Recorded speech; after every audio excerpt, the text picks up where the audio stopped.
네. 자, 토마토쇼 이제 3부 순서 시작하도록 하겠습니다. 자, 우리 증시 얘기를 좀 나눠보도록 하겠습니다. 어제 뭐 하락폭은 좀 상당히 컸습니다. 뭐 코스닥 코스피보다 코스닥에 대한 어떤 시장 충격은 더욱더 더 컸던 그런 모습이었어요. 네, 모두 양시장에서 외국인 매도가 진행이 됐고요. 특히나 유가증권 시장에서는 3천억 원 가까이 매도 물량이 쏟아졌고 코스닥 시장은 외국인들의 매도 큰 폭의 물량은 아니었었는데요. 지수 전반적으로 3%나 조정을 받는 양상이 이어지는 모습이었습니다. 일단은 지금 우리 시장의 대외적인 악재들이 이 같은 시장을 좀 뒤흔들어 놓고 있는 모습인데요. 글쎄요, 이번 주까지는 좀 잠잠하기 어렵지 않을까 이런 우려감도 듭니다. 네. 오늘장 관련 종목들 그리고 전략들 다시 한번 점검해 드리도록 하겠습니다.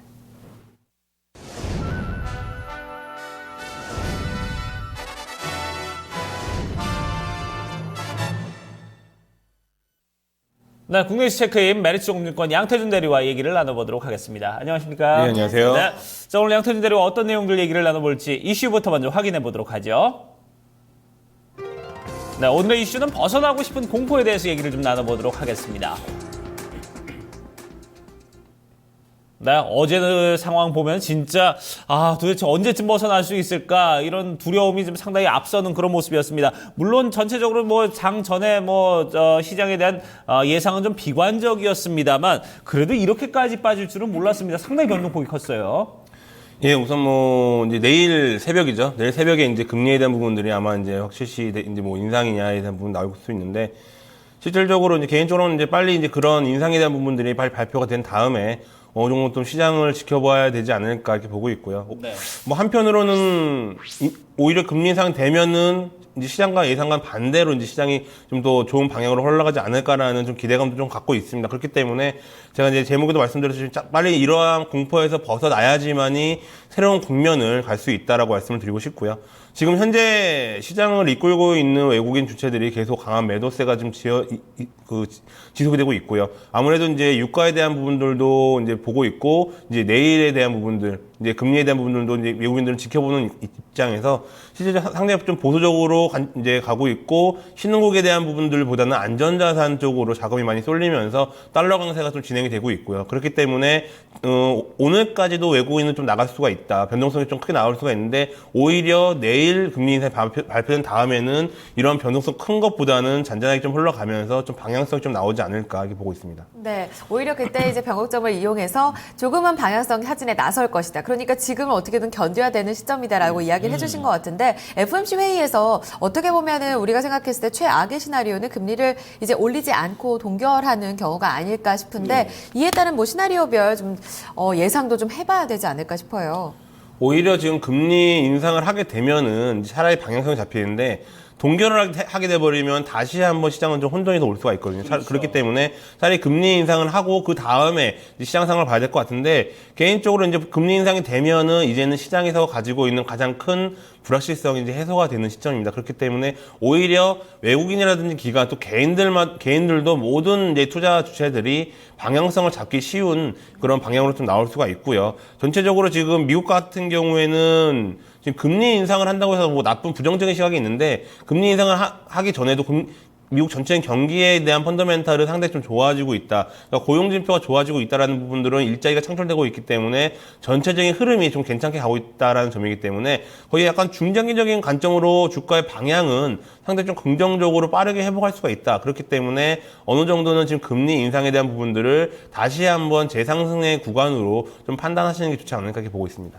그렇다면 FOMC 회의 이후에 우리가 변수로 봐야 될 지표는 뭐가 있을까요? 아무래도 이제 금리 인상과 더불어서 가장 나오는 게 뭐 유가도 있고요. 뭐 달러에 대한 부분, 환율에 대한 부분들도 있는데 실질적으로 유가락에 대한 부분들은 이미 이제 올해 6월 달부터 이제 지속이 7월 달부터 이제 이러한 핵협상 타결부터 이제 예상이 되었던 부분들이 있었기 때문에 당분간은 유가락에 대한 부분들이 이제 뭐 지속될 수 있습니다. 물론 오늘 이제 어제 밤이나 오늘 이제 새벽 같은 경우 유가가 반등해서 뭐 다우지수도 반등을 했지만은 이러한 유가 하락이 장기적으로 좀 지속이 될 수 있고요. 그리고 이제 환율에 대한 부분들을 좀 짚고 넘어가야 되는데 이제 금리 인상을 하게 되면은 자연적으로 이제 달러가 강세가 좀 연출이 될 수가 있습니다. 그렇기 때문에 전체적으로 달러 강세에 대한 부분들을 좀 눈여겨보시면 좋을 것 같고요. 어제 같은 경우에도 전체적인 종목들은 다 무너지고 있는데 자동차 업종들만 이제 상승했거든요. 물론 이제 달러 강세 수혜주라고 이제 가장 크게 이제 자동차 업종이 이제 부각이 되면서 어제 좀 강한 연출이 되고 있었는데 실질적으로 지금 달러에 대한 부분들은 이제는 금리 인상에 대한 부분들은 기정사실화된 부분들로 놔둬놓고 달러의 그런 그 향방이 이제는 증시를 좀 이끌어가는 주요한 요인이 되지 않을까. 그렇기 때문에 달러를 보면서 이제 외국인들도 어느 정도의 그런 수급이 좀 나타날 것으로 좀 보고 있습니다. 그렇기 때문에 전체적으로 지금 달러에 대한 부분들을 좀 지켜보시고 그런 다음에 유가에 대한 부분들도 상당히 많이 생각을 하고 계시는데 실질적으로 이제 유가 하락은 이제 하락이라고 이제 생각을 하시고 유가 하락에 대한 수혜주에 대한 부분들을 좀 어느 정도 좀 추리시면서 좀 접근하시는 게 좋지 않을까 이렇게 보고 있습니다. 자, 이런 부분에 대해서 저희가 유가 흐름이나 이제 이런 부분까지 이제 같이 좀 체크를 해보자 이렇게 얘기를 했는데, 자, 어쨌든 뭐 지금 뭐 최근에 좀 단기적인 어떤 이슈들 여러 가지 좀 작용할 부분들이 좀 있지 않나 하는 생각이 드는데, 여기에 비춰서 우리가 좀 전체적인 시장 분위기 그리고 투자 전략 좀 어떻게 잡아야 될지 상당히 궁금해집니다. 우선 뭐 지금 단기적인 이슈라고 나왔던 게 뭐 한중 FTA도 있었고요. 그리고 이제 그 월요일날 기후협약에 대한 부분들도 이제 상당히 거론이 되면서 뭐 한중 FTA는 뭐 화장품 업종이다, 뭐 컨텐츠 업종이다, 상당히 좀 좋은 단기적인 반등이 나왔었고, 저 어제 같은 경우에는 뭐 기후협약에 관련돼서 뭐 전기차, 아니면 태양광, 아니면 뭐 한국전력 같은 이러한 부분들이 상당히 좀 좋은 흐름이 나타났습니다. 하지만 이러한 이슈에 대한 부분들이 지금 전체적인 경기 시장이 좋다면은 상당히 큰 모멘텀을 가지고 중장기적인 관점을 갈 수가 있는데 지금 전체적인 흐름이 좋지 않은 상황에서의 이러한 이슈는 단기적으로밖에는 볼 수 없다라고 좀 생각을 하고 있습니다. 네. 뭐 뒷받침해줄 힘이 없기 때문에 이러한 이슈가 어느 정도 지속이 되는 부분들은 상당히 좀 약할 것으로 보고 있기 때문에 만약에 이러한 관점으로 이제 투자를 한다고 했을 때에는 상당히 단기적인 관점으로만 우선 당분간은 좀 대응을 해야 되지 않을까 이렇게 좀 보고 있고요. 그렇기 때문에 전체적인 시장이 개선이 된다면은 지금 거론되었던 뭐 한중 FTA라든지 기후협약 관련주들도 상당히 좋은 흐름을 볼 수 있기 때문에 지금 전체적인 경기에 대한 흐름을 보시면서 관련주들도 좀 접근하시는 게 좀 좋을 것 같습니다. 네. 특별히 또 FMC 이후에는 좀 많이 빠졌던 쪽으로 매수세가 좀 몰리지 않을까 이런 예측들이 많이 나오고 있거든요. 좀 전략들 구체적으로 세워봤을 때 어떤 종목을 미리 좀 선취매한다면 좀 우리가 수익을 올릴 수 있을지요? 아무래도 이제 오늘보다는 내일부터 좀 접근을 하시는 게 좋지 않을까 이렇게 보고 있고요. 아니, 오늘도 좀 변동성이 클 것으로 보고 있기 때문에 그러한 공포 심리로 인해서 상당히 좀 투매 물량이 나올 수가 있습니다. 그렇기 때문에 오늘보다는 내일 좀 접근을 하시는 게 좋지 않을까 이렇게 보고 있고, 만약 접근을 한다 하더라도 좀 이제 수급별로 좀 몰리는 종목들, 예를 들어서 이제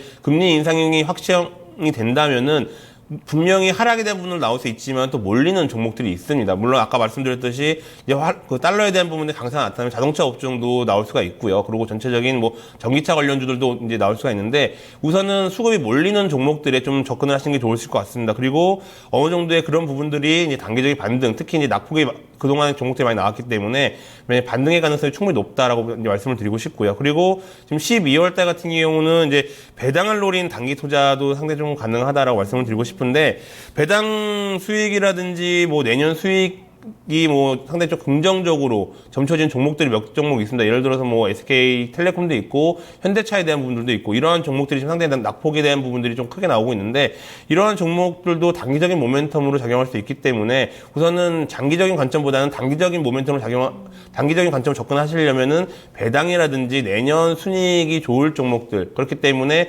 FOMC 이후에 이러한 종목들로 자금이 몰릴 수가 있습니다. 그렇기 때문에 이렇게 좀 접근하시는 게 좋지 않을까 이렇게 보고 있습니다. 네, 배당과 더불어서 내년 이익 증가율을 보면서 좀 우리가 투자에 임하면 좋지 않을까 이런 얘기를 해주셨고요. 네. 아울러서 그 이후에는 낙폭과대 종목들 단기적인 선별도 중요하다는 이야기도 덧붙여 주셨습니다.